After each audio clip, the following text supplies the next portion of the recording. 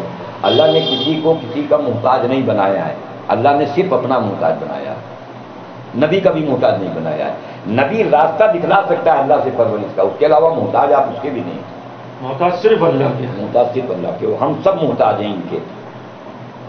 اس لیے سب طرف سے نکل کے اللہ نے ہم کو ایک زندگی دی ہے، لمیٹیڈ ہے یار، کب اس دنیا سے ہماری روح نکال کے ملکul موت لے کے چلا جاؤ گے نہیں معلوم۔ اب اگر ہم اس کو نہ سمجھ پائے مرنے سے پہلے اپنے اس جسم کے بارے میں، اپنے اس جسم کی ضرورتوں کے بارے میں، اس کو حل کرنے کے بارے میں اگر ہم نہ سمجھ پائے اور نہ جان پائے، اگر نبی کے باپ ہوں یا نبی کی اولاد ہوں، اللہ کی قسم کوئی ہمارا ساتھ دینے والا وہاں پہ نہیں۔ ہمیشہ کی وہ زندگی ہے، ہمیشہ کی زندگی، اس زندگی کو سامنے رکھ کے قدم بڑھاؤ، اس زندگی کو سامنے رکھ کے، آخرت کو سامنے رکھ کے قدم بڑھاؤ گے، دو ہی چیزیں روڑا پڑیں گی۔ ایک تمہاری ضرورت پھر کیسے پوری ہوگی، کمانے نہیں جاؤ گے پھر کیسے پوری ہوگی، تو وہ حدیث لے آؤ کہ اگر کلائی ہو چننے کے بھی پہاڑ میں چلے جاؤ، دو چیزیں پہنچ کے رہیں گی، ایک روزی ایک موت۔ اس حدیث کے اوپر آ جاؤ کہ اماں کے پیٹ میں تھے تو فرشتے نے روزی اور موت لکھ دی تھی، کاہے ٹینشن دے رہے ہیں؟ حدیث کا یقین کب آئے گا؟ موت یہ اگر کماؤ گے نہیں کماؤ گے نہیں تو کھانا کیسے ملے گا، کھاؤ گے نہیں تو مر جاؤ گے، تو روزی کے موت کو ساتھ میں جوڑ دیا کہ موت آنے والی نہیں، موت بھی لکھی۔ دو چیزوں کا، یہ دو حدیثوں کا یقین اگر آ گیا اور اس پر زندگی ڈال دی، قبر کا مسئلہ حل ہو جائے گا۔ اب اس میں قبر کے مسئلہ حل کرنے میں اس ذات کا یقین ہمارے اندر کیسے آئے گا، اس ذات سے ہونے کا، اس سے پرورش کا یقین کیسے آئے گا، اس کے لیے نماز ملی۔ یہ نماز کے راستے سے چھوٹے چھوٹے مسئلے اپنے حل کراؤ اللہ سے۔ اور اس میں سب سے پہلا جو ہم نے میراج بھائی پرسوں آئے تھے، نمک سے شروعات کرو۔ ہم تم تو سیکھ رہے ہیں نا اللہ سے پرہیز لینا، تو ابھی جیسے کھا رہے ہیں، جیسے کما رہے ہیں، ٹھیک ہے کرتے رہو، لیکن شروعات اللہ کے نبی نے فرمائی کہ نمک سے کرو۔ نمک کی بھی ضرورت ہو تو اللہ سے کہنا ہے، یا عائشہ اگر نمک کے ڈھیلے کی بھی ضرورت ہو تو اللہ کے سوا کسی سے نہ مانگنا۔ ایک صحابی آئے مسجد کے اندر، نماز کا عمل کیا، آپ اپنے صحابہ کے ساتھ بیٹھے تھے، انہوں نے نماز کا عمل کیا، اللہ سے کچھ کہا، اس کے بعد چلے گئے نکل کے۔ اللہ کے نبی نے اپنے ساتھ والوں سے کہا کہ تم کو معلوم ہے تمہارا ہے بھائی اللہ سے کیا مانگ کے کیا ہے؟ تو وہ کہنے لگے اے اللہ کے رسول صلی اللہ علیہ وسلم، یہ تو اللہ ہی جانتا ہے کہ وہ کیا مانگ کے گیا ہے۔ تو کہہ کہ تمہارا بھائی اللہ سے نمک مانگنے آیا تھا۔ مطلب نمک کی بھی ضرورت ہے تو یہ نمک اس لیے کہ یہ سب سے حقیقی چیز، ایگزامپل دیا ہے، ہاں کس چیز کے اوپر بھی لوگ، ہاں یہاں سے شروعات کرو اللہ سے لینے کی، مانگنے کی، اور پھر تو یار جو کہو گے خدا وہ کر کے دکھلاوے گا، لیکن بتلائے نہیں کہ وہ مقام جو ہوگا پھر وہاں کے اوپر ہم اللہ سے مانگیں گے نہیں، اسی میں مزہ آئے گا، لیکن اگر کہہ دو گے تو کر دیں گے وہ۔